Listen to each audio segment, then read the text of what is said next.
কি নৈহাটির বিধায়ক তো ভালো নাটক করে, যেটা সিনেমা বলবো না, এখন যিনি এমপি পদে একটা পুলিশ অফিসার হ্যালো স্যার বলছিল, ওয়েব সিরিজ দেখছিলাম, তো দেখি সিনেমা, তাহলে উনি ভালো নাটক করছেন। আর ব্যারাকপুরের বর্তমান যিনি সাংসদ, উনি এখন কোন দলে আছেন ঠিক করতে না পেরে আবার বিজেপিতে ফিরেছে। মানে বাড়িতে মোটামুটি তৃণমূলের নেত্রীর ছবি, নরেন্দ্র মোদীর ছবি, সবার ছবি রেখে দেন যখন যেটা চান ব্যবহার করে। মানুষ তো রূপটা দেখে ফেলেছে। কিন্তু আমার এগুলো দেখলে পরে মনে হয় আমার কমরেডের রক্ত যাদের হাতে লেগে আছে তাদের সাথে আমার কোনো সৌজন্য নেই। আমার চোখে দেখা 49টা পার্টি অফিস দাঁড়িয়ে রয়েছে, আমি মানে আমার যন্ত্রণা হচ্ছে আপনার কাছে বলতে। একদিনে 49টা পার্টি অফিস ভেঙেছে এই ব্যারাকপুরে, চোখের সামনে বাইক বাহিনী যাচ্ছে, পার্টি অফিস ভাঙছে, পার্টি অফিসে আগুন জ্বেলে দিচ্ছে। সৌজন্য আজকে 2024 সালে এসে এই দ্বৈত সত্তায় দুজনা এর সঙ্গে জড়িত ছিলেন। হ্যাঁ, এই দুজন তো নোয়াপাড়া বিধানসভায় রাত্রিবেলাতে লেনিননগর, গারুলিয়া এই সমস্ত অঞ্চলের মানুষকে বাইক বাহিনী গিয়ে থ্রেট করেছে এই দুজনের নেতৃত্বে। আজকে এরা সৌজন্য বলছে। এইখানের আইন শৃঙ্খলা পরিস্থিতি, আমার রাজ্যের আইন শৃঙ্খলা পরিস্থিতির যে অবস্থা, তার জন্য প্রধান দায়ী আমার পশ্চিমবাংলার মুখ্যমন্ত্রী, যিনি পুলিশ মন্ত্রী, এবং ব্যারাকপুর শিল্পাঞ্চলকে আমি আপনাকে বলছি, এই যে ব্যারাকপুরে 6খানা বিধায়ক, আমাদের বর্তমান যিনি সাংসদ পদপ্রার্থী মন্ত্রী সাহেব, নৈহাটির মন্ত্রী, তার স্নেহধন্য পঞ্চায়েত ভোটে তার নেতৃত্বে ভোট দখল হয়েছে ব্যারাকপুর ব্লকে হয়েছে। 10 তারিখ সকাল বিকেল 4টে অবধি ব্যারাকপুরের বর্তমান সাংসদ তিনি ছিলেন তৃণমূলের সম্পদ। 10 তারিখ 10ই মার্চ বিকেল 4টে 4:30 অবধি, যতক্ষণ ব্রিগেডের সমাবেশ হয়েছে, তারপর যিনি টার্গেট পাননি চলে গেছেন। তার আগে উনি ছিলেন বিজেপিতে, তারপর তৃণমূলে তাকে মালা দিয়ে ঘটা করে নিয়ে আসা হলো, বিভিন্ন সভায় তিনি তৃণমূলের বক্তৃতা করলেন। তো এই রাজনীতি ছিল তো তৃণমূল কংগ্রেস দায়ী। এই যে মিমি চক্রবর্তী ক্যান্ডিডেট হলো, সে তখন বলল যে আমি যাদবপুরের মানুষের জন্য যা করার করবো। 5 বছর তাকে যাদবপুরের মানুষ পেল না, সে আবার পালিয়ে গেল। বসিরহাটের নুসরাত জাহান, এগুলো হচ্ছে রাজনৈতিক ক্ষেত্রটাকে একেবারে হাস্যকর জায়গায় সার্কাসে পরিণত করতো। কিন্তু বারাকপুর লোকসভা কেন্দ্র সারা ভারতবর্ষে এখন একটা আলোচিত কেন্দ্র। তো এইখানে কি অবস্থা, রাজনৈতিক প্রেক্ষিতটা কি তা আমরা জেনে নিতে চাইব। আমাদের কাছে রয়েছেন গার্গী চ্যাটার্জি, তাকে শ্রমিক নেত্রী বলা হয়। তো এই অঞ্চলের এই যে শ্রমীয় মানে শ্রমজীবী মানুষের আন্দোলনের সঙ্গে তিনি বর্তমানে জড়িত, তো সেই ব্যাপারে কিছু প্রশ্ন আমি তার কাছে করি। আচ্ছা, এই যে বারাকপুর শিল্পাঞ্চল বলা হয়, আপনি কি মনে করছেন এই যে শিল্পাঞ্চল শব্দটি এখনো এক্ষেত্রে খুব প্রযোজ্য বারাকপুরের ক্ষেত্রে? অবশ্যই প্রযোজ্য। ওর ব্যারাকপুর শিল্পাঞ্চলের যে ঐতিহ্য, যে গরিমা, যে ব্যাপ্তি ছিল, সেটা এখন আর নেই।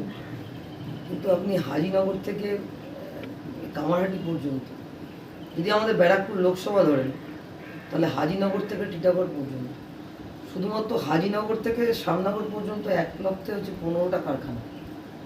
আমি জানি না ভারতবর্ষের কোথাও এরকম আছে। সেটা কি এখন আছে?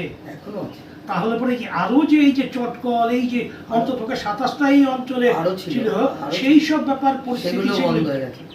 যেমন ধরুন হালি শহরে ইন্ডিয়ান পেপার আইপিপি বন্ধ, কাকিনাড়ার পেপার বন্ধ, এনজিএমসি বন্ধ, আপনার ডালডা ফ্যাক্টরি বন্ধ, আতপুরের নিকো কর্পোরেশন বন্ধ কি খোলা কেউ জানে না, রামসরব টিএমটিপার বন্ধ, আপনার ওখানে ছিল হচ্ছে আরেকটি কারখানা ছিল শ্যামনগরে, সেটা বন্ধ। এক্সাইড কোনো রকমের টিম করে চলছে। আপনি এগিয়ে যান, আপনি ব্যারাকপুরের মহালক্ষ্মী কটন মিল বন্ধ, আপনি বেঙ্গল লেভেলের জমিতে কি হচ্ছে, ফ্ল্যাট হচ্ছে না কি হচ্ছে আমরা সেটাই বুঝতে পারছি না, রয়েছে। আপনি আরও একটু এগিয়ে যাবেন, এগিয়ে গেলে দেখবেন যে টিটাগড়ে পেপার মিল বন্ধ, খড়দার কিনিসান জুট মিল বন্ধ, আপনার ব্রিটানিয়া ইন্ডাস্ট্রিজ, সেখানে আগে যত 1000 লোক কাজ করতো, এখন সেখানে 100 লোকও কাজ করে না। এটা বলতে চাইছি, এইখান থেকে মহিলা নেত্রীরাও বারাকপুর লোকসভা কেন্দ্র থেকে তারা দাঁড়িয়েছিলেন, কিন্তু তখন এই যে এলাকা এরকম ছিল না। হুগলি, নবদ্বীপ এই বারাকপুর লোকসভা কেন্দ্রের সঙ্গে অন্তর্ভুক্ত ছিল। সুধা রায়রা ছিলেন, রেণু ছিলেন, এই যে মহিলা নেত্রীরা ছিলেন, এখন কি সেই রকম, বা রেণু চক্রবর্তী জানিয়েছিলেন এইখানে, এই যে বিষয়গুলো আছে, বা মৈত্রেয়ী দেবী, এই সমস্ত যে নারীরা ছিলেন, বসন্ত কুমারী দেবীর যে সংগ্রাম, সেই ক্ষেত্রে এইখানে যে রাজনীতিতে, বর্তমান রাজনীতিতে, ওই যে আমি নাম বলছি না, এই যে তথাকথিত যে চলচ্চিত্র নায়িকারা আসছেন, এইটা আপনি কি অ্যাঙ্গেলে দেখছেন? দেখুন, চলচ্চিত্র নায়িকা হলেই যে সে ভোটে দাঁড়াতে পারবে না, বা চলচ্চিত্র অভিনয় করলেই যে সে ভোটে দাঁড়াতে পারবে না, তা না। কিন্তু আপনি তো স্ট্যান্ডার্ড এগুলো বলবেন যে আমি যখন প্রশ্ন করছি নিশ্চয়ই, কিন্তু দেখতে হবে তার যেন মানুষের প্রতি দায়বদ্ধতা থাকে।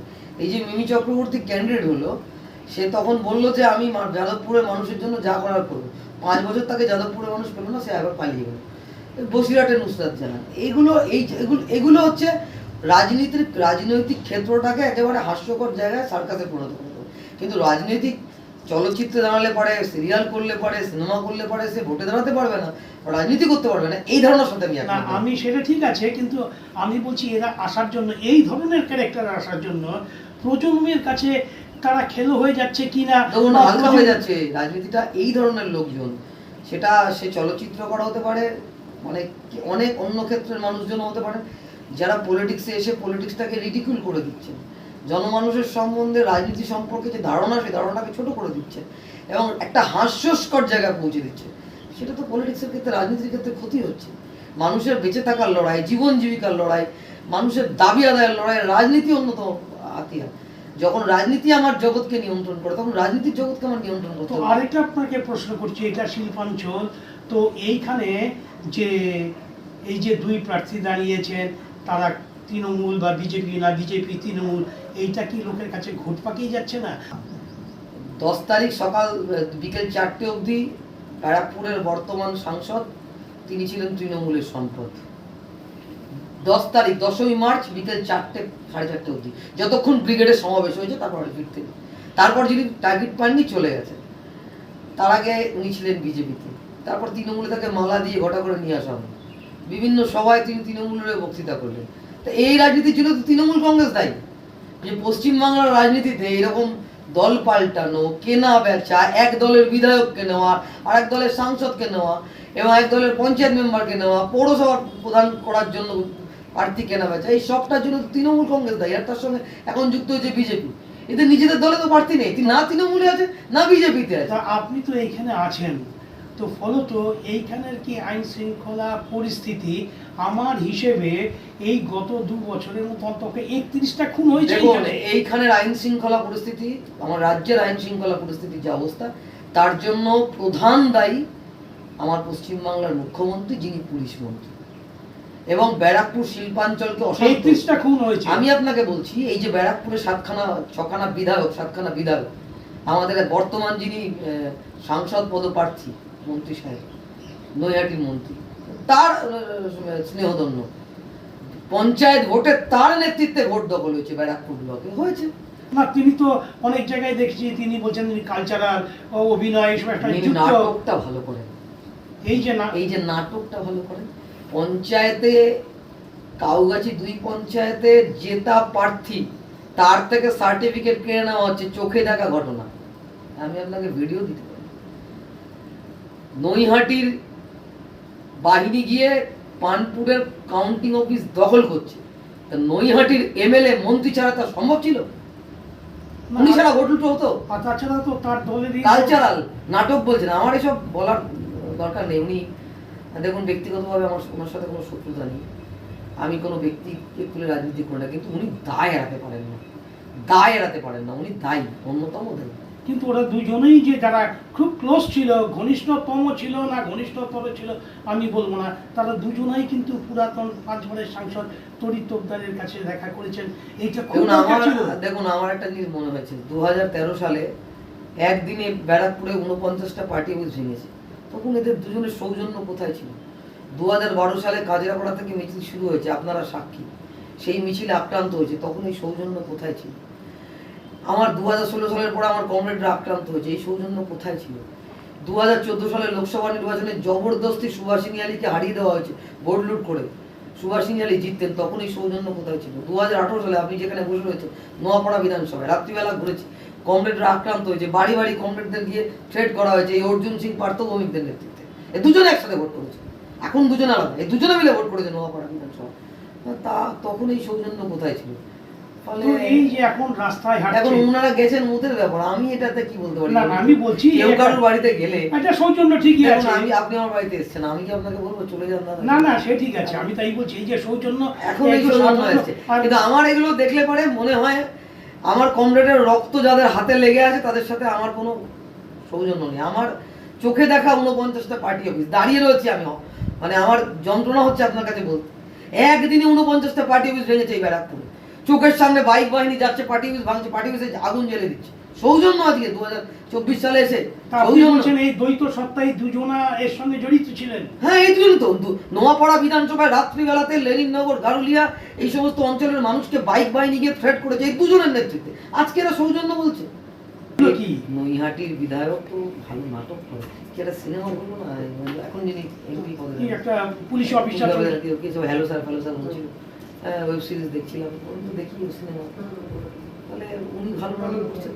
আর ব্যারাকপুরের বর্তমান যিনি সাংসদ, উনি এখন কোন দলে আছেন ঠিক করতে না পেরে আবার বিজেপিতে ফিরেছেন। মানে বাড়িতে মোটামুটি তৃণমূলের নেত্রীর ছবি, নরেন্দ্র মোদীর ছবি, সবার ছবি রেখে দেন, যখন যেটা চান ব্যবহার করে। মানে মানুষ তো এদের রূপটা দিকে ফেলেছে। আচ্ছা, ওই কিছু কাগজপত্র এই সমস্ত নিয়ে হাজির হয়েছিলেন নাকি অর্জুন সিং এই জমি জমার ব্যাপারে? এই ব্যাপারটাই আপনি কি কিছু বলতে পারবেন? এই যে হাজার হাজার বিঘা দেখুন, জমি। অর্জুন বাবুর কাছে নথি থাকলে উনি নিশ্চয়ই দেবেন। আমি শুধু এটা বলতে পারি যে সন্দেশখালী শাহজাহান শেখ তৃণমূল কংগ্রেসের আশ্রয় আর প্রশ্রয়ই বড় হয়েছে, এবং পার্থভূমি যেহেতু তৃণমূল কংগ্রেসের মন্ত্রী নেতা, এবং সন্দেশখালীর ড্যামেজ কন্ট্রোলে তাকেই পাঠানো হয়েছিল, ফলে তার যোগসূত্র তো আছে। এবং আপনি শুধু সন্দেশখালী দেখছেন, এখানে আপনার বীজপুরের বিধায়ক, এখানে জগদ্দলের বিধায়ক, এরাও তো একটা শিবু সর্দার আর একটা উত্তম, এরাই তো। আর আমাদের পার্থবাবু হচ্ছেন এখানে শাহজাহান, উনি উপরে থাকছেন, এদের দিয়ে তো জমি বাড়ি লুট হচ্ছে, পুকুর বোঝানো হচ্ছে, এরাই তো করছে। তো সন্দেশখালীতে তিনি গিয়েছিলেন, কীর্তন করেছিলেন, মৃদঙ্গ বাজিয়েছেন, বললাম তো। এইখানেও সেদিন করেছেন। মানে সন্দেশখালীতে মানুষের নাকি দৃষ্টিটাকে- শোভন এগুলো। মানুষের দৃষ্টিটাকে ঘুরিয়ে দেওয়া। মানুষ যখন যন্ত্রণায় কাতর, সেখানকার সন্দেশখালীর মানুষ যখন বিচার চাইছে, জাস্টিস চাইছে, তখন সেখানে কি গান বাজনা হচ্ছে, এবং এখানেও গান বাজনা হচ্ছে। আসলে মানুষের যেমন ভাবে দেখেন না, আমাদের মুখ্যমন্ত্রী খুব আর্টিস্ট ফার্টিস্ট নিয়ে চলতে ভালোবাসেন। আসলে মানুষের প্রতি মানুষ সিনেমা হলে কেন যায়? সবসময় তো সিনেমা হলে জ্ঞান নিতে যায় না, সিনেমা হলে যায় 3 ঘন্টা সব থেকে ভুলে থাকবে। তো এই অঞ্চলের বারাকপুর লোকসভা কেন্দ্রের পরিস্থিতি কি? তিনিও গতবারের প্রার্থী হয়েছিলেন, গার্গী চ্যাটার্জি। তিনি ভুক্তভোগী, তিনি একজন নারী, ফলত তার যে অভিজ্ঞতা সেইটাই আমরা তুলে ধরতে চাইছি এইখানে। কার জয় কার পরাজয় আমরা দেখতে চাইছি না। এই যে মানুষের পক্ষে যে একটা লড়াই দেওয়া দরকার, তাতে তার কী ভূমিকা, তার দলের কী ভূমিকা, নারী হিসাবে তিনি কী কর্তব্য করেছেন, সেইটাই আমরা তুলে ধরলাম এখানে। আপনারা দেখতে থাকুন। হোয়াট অ্যাবাউট, লাইক করুন, শেয়ার